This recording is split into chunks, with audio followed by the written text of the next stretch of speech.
In this video, we'll give you an overview of interfacial electrochemistry at 4 levels of increasing molecular detail. We hope that this video can be useful to a wide audience, from a high school student encountering electrochemistry for the first time to researchers starting in this field. Part 1. Beginner level. What is electrochemistry? All electrochemical reactions are fundamentally redox reactions, where electrons are transferred from one species to another. We say that the molecule that loses an electron gets oxidized, while the molecule that gains an electron is reduced. An electrochemical cell is a device where electrons travel through an external circuit instead of moving directly between molecules. The anode is the site where molecules get oxidized, giving their electrons to the electrode, while the cathode is where molecules get reduced, taking electrons from the electrode. Both the electrodes and the reacting molecules are submerged in an electrolyte, which is a solution containing dissociated cations and anions. Electrons are the charge carriers that move through the external circuit. They don't travel directly through the solution. This is a common misconception. Instead, ions are the charge carriers in the solution, and without them, the solution wouldn't be conductive. Thus, current, or the rate of charge movement in the cell, is a combination of electron and ion motion in unison. There are 2 types of electrochemical cells: a galvanic cell, in which a reaction occurs spontaneously and produces electrical energy, and an electrolytic cell, in which a reaction is non-spontaneous and requires an applied voltage in order to drive it. The applied voltage is the difference in electrochemical potential, represented by phi, between the 2 electrodes at which the half reactions occur. Potential can be thought of as the electrical driving force for only one side. Although this is a simplified explanation, we'll use this term from now on. The current through the cell tells us how fast the reaction is going, while the voltage tells us about the thermodynamics of the reaction. Controlling these aspects of a chemical reaction using electricity is a feature that makes electrochemistry unique. Part 2.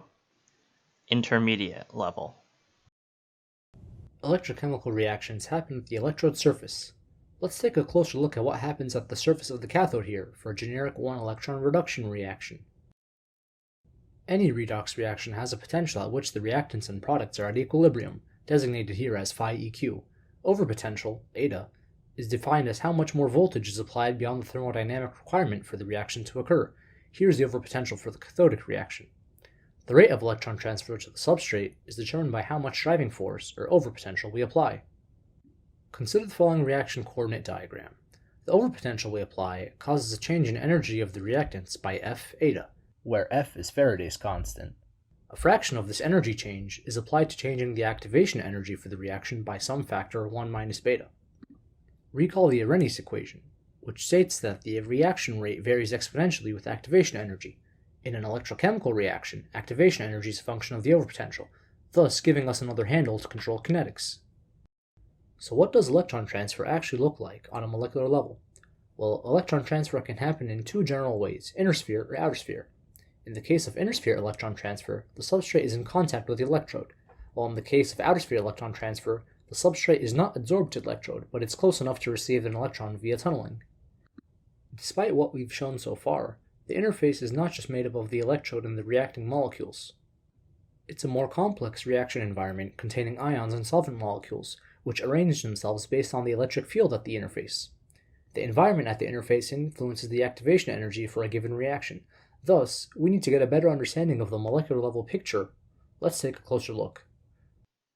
Part 3. Advanced level. Near the surface of the cathode, positive ions are attracted to the opposing surface charge and accumulate. This creates what is known as the electrical double layer. Unlike the bulk of the electrolyte, this region is structured and can accumulate charge, just like a capacitor. The Helmholtz model simply treats this double layer as a parallel plate capacitor, which consists of a compact layer of ions that screen the charge at the electrode surface.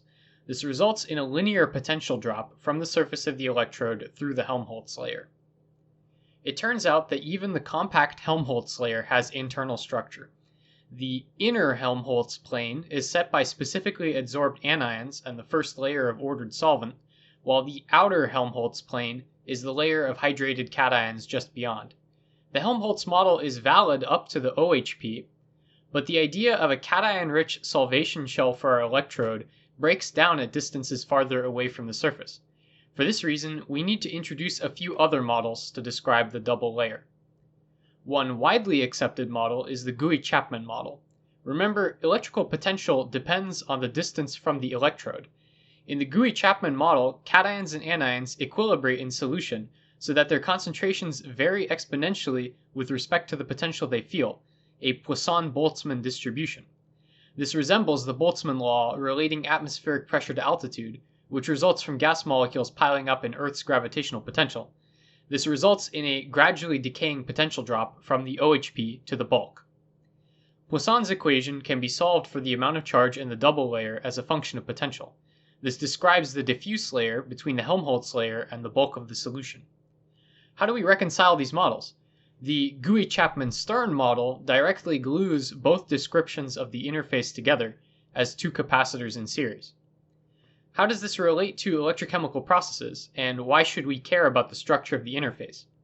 As we have seen, ions in the double layer partially screen the charge on the electrode. So what is our actual overpotential that influences the activation energy if the compound of interest is being reduced at a position x in the double layer? Previously, we said that eta sub c is phi sub c minus phi sub c at equilibrium, but we now have to re-express this statement in terms of phi sub x, representing the actual potential felt by the molecule at the reaction plane. Now the cathodic overpotential is the deviation from the equilibrium value of the potential at x.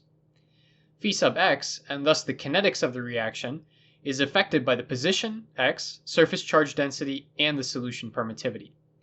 On top of this field effect, due to the structure of the polarized double layer, the rate-controlling concentrations of reactants near the surface can be wildly different from concentrations in the bulk. Modeling kinetics with explicit double layer corrections can get really complicated. For more information on this topic, check out the references in the video description. Part 4. Expert level. When it comes to understanding factors that influence reactions, we're still missing a lot of molecular details in our system. For example, we've depicted electrodes as flat, uniform surfaces. At the atomic level, this couldn't be further from the truth. First of all, each atom on the surface is not necessarily the same. You could have different facets, or an alloy with a mixture of different atoms. Each of these sites could have varying reactivities, and they might rearrange themselves during the course of the reaction too. On the nanoscale, the surface might have different geometries, such as cubes, wires, and even flowers, which affect the local reaction environment. In addition, even just trying to observe such nanostructures is analytically difficult. It takes cutting-edge science and engineering to build the tools to study them. Here's a few examples of such techniques.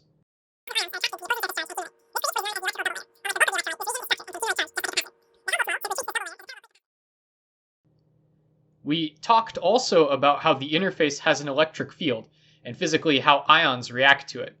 But what about how the field affects chemical reactions? For example, we don't expect nonpolar molecules to respond to a field, but certainly molecules with charges or dipole moments should be deformed or aligned. So during a reaction, perhaps the field helps make or break specific bonds, and the details of the field's influence are challenging to determine.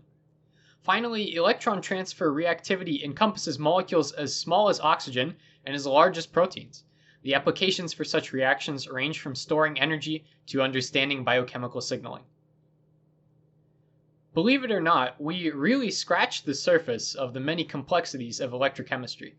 There are plenty, and we mean plenty, of ideas that we didn't cover or are still emerging. We'll be dropping resources in the description that you can check out further.